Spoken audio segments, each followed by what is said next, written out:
If you're thinking that there does need to be a clear out, for example, for the summer, you mentioned the 40-man squad there. More or less, yeah. Yeah. What would you say? Let me think.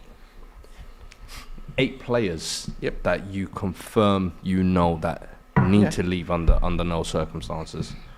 Under any circumstance? Yes, sorry. Yeah. Cool. So Ziyech, Pulisic, Aspi's on his way out, Loftus-Cheek's on his way out, Aubameyang's on his way out. All of them probably need to go at this point. One of our 2 keepers, either Kepa or Mendy, got to go. We need a top keeper in there. I go through it. Because the left backs, no. Right backs, no. Did you say Aspilicueta? His time's up, surely. His time's up. Yeah. 7. Have I got some signing? One more for this. And that's a solid 7 to be fair. I would actually go with Kai Havertz. Myself. That's a solid 8, I would say. With that 8, that's kind of like almost like the cultural reset that would you guys keep Thiago Silva? Guys like, well, you have to for the 8. experience. But do you remember like when Arteta came in and he got rid of guys like Socrates, Ozil and all of those guys, and Aubameyang even, was almost like the final one, let's be honest. That's when you really noticed. Yeah, we had quite a lot of deadwood. Because there was quite a lot of deadwood that was just sitting around David Luiz and those guys, and Willian even though he signed him, to be fair. but those are the 8 that I go, they're out, no questions asked. And you think that the wage bill, that gets deducted off of those 8 that you just mentioned, because I know Kepa's one of the highest paid, I know Aubameyang is highly paid. Yep. But Havertz, you mentioned there, Aspi being one of the most longest serving. So and Koulibaly's another. Koulibaly as well, probably ship out. His wage bill is just astronomical. And they're just the 8-9 players that I get rid of, no questions asked. There are probably 5 to 6 more that I look at and I think, are they going to make it at the club next season? And there's probably a debate. And you know what's so crazy? I hear United fans talking about they need a bit of a clear out. I hear Chelsea fans talking about they need a clear out. I hear Arsenal, even despite their challenge, might be having a bit of a mini clear out. Yeah, definitely we do. Yeah. Spurs need a clear out. Where are all these guys? But you know what I call that? You know what I call that? That is collateral damage, and that's going to apply to most clubs, isn't it? Because at the end of the day, you said yourself, managers prefer to work with smaller squads. That the players involved are in genuine contention for first team places. What you don't want is what's happened to Chelsea, where you've got 40 odd players all vying. 2 dressing rooms. Yeah. And 2 training There was the matches. stories you were hearing about them not having enough space in the change room and all that. They had to knock a wall ridiculous. down. They had to knock a wall down. Ooh, Anthony coming out wide here. Madueke was training in a was changing in a corridor when he joined the club. There were no lockers. You couldn't left, make it out, could you? It's crazy stuff.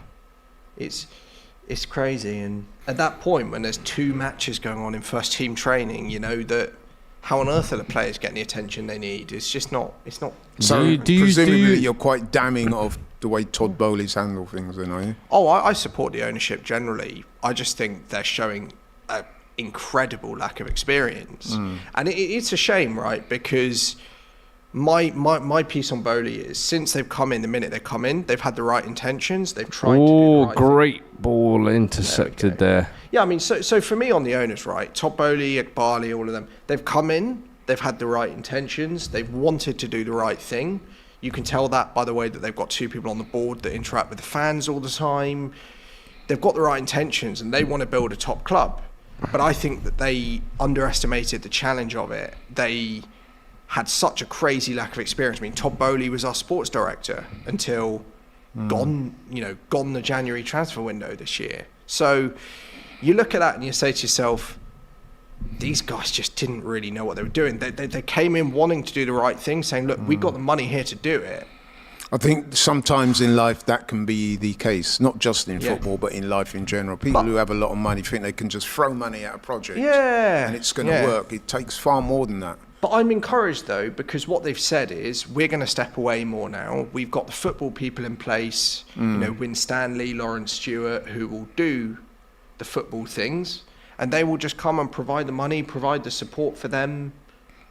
I remember Gallagher 1v1 with Wan-Bissaka, and he slips like Bambi on ice, and then Wan-Bissaka he's been disappointing this season. Tackles him. Yeah. I think again though he's been played in the wrong role, and I actually don't think he's been as bad as many Chelsea fans have said. I think he works hard. You go on the pitch, you see he plays his heart out for the club, but he's not been given any consistent starts. He's not really had a consistent role. Therefore, for me, I will let that pass with Conor Gallagher. I personally think he is good enough to potentially play for Chelsea.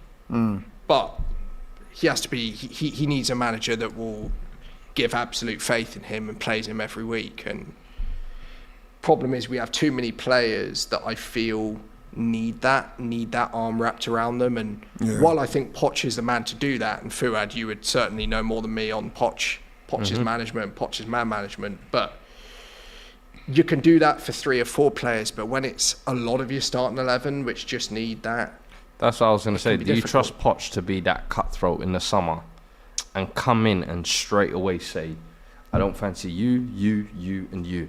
Because that's essentially what he's going to come in and need to do. Well, that's what's needed. Yeah. I think that the club know, and I think Poch knows, and I do. And I think that the reason he's not been announced is because he doesn't want to start. He doesn't want to take one step into Cobham without him and the owners being on exactly the same page on who goes, who stays.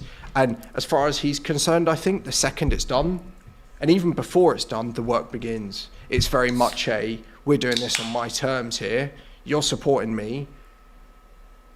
But before I take one step here, into just Cobham, taking Luke Shaw. Good work. Corner? Yeah, that's a corner ball. Good work, Nonny. He has been excellent this last sort of 6-7 games of the season. He's been the one thing, or if I had to give one thing, Nonny's been the one thing I've clung onto as a Chelsea fan. I've been so impressed with him. Scored at the Emirates. You know, I know we're 3-0 down, but I thought it was a really nice goal. That was.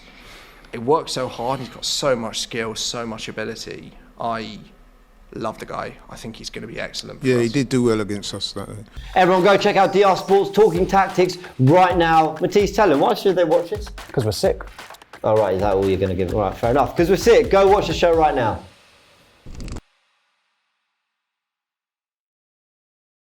Introducing Fanzone. My friend Elliot from Canada. We are still. Say we are top of the league. Say we are top of the league. We are top of the league. Say we are top of the league. Allows any fan, anywhere you are on the planet, to broadcast live into our shows at the push of a button via our website or app. I'm tired of hearing about the Europa League like it's silverware. So is the League Cup. So is the Dubai Cup. So is the Community Shield. Michael, come on, they're not the same level. No, I mean it. Cecile. My guy. Fanzone on AFTV Plus. You can download it on iOS or the Play Store and have your say.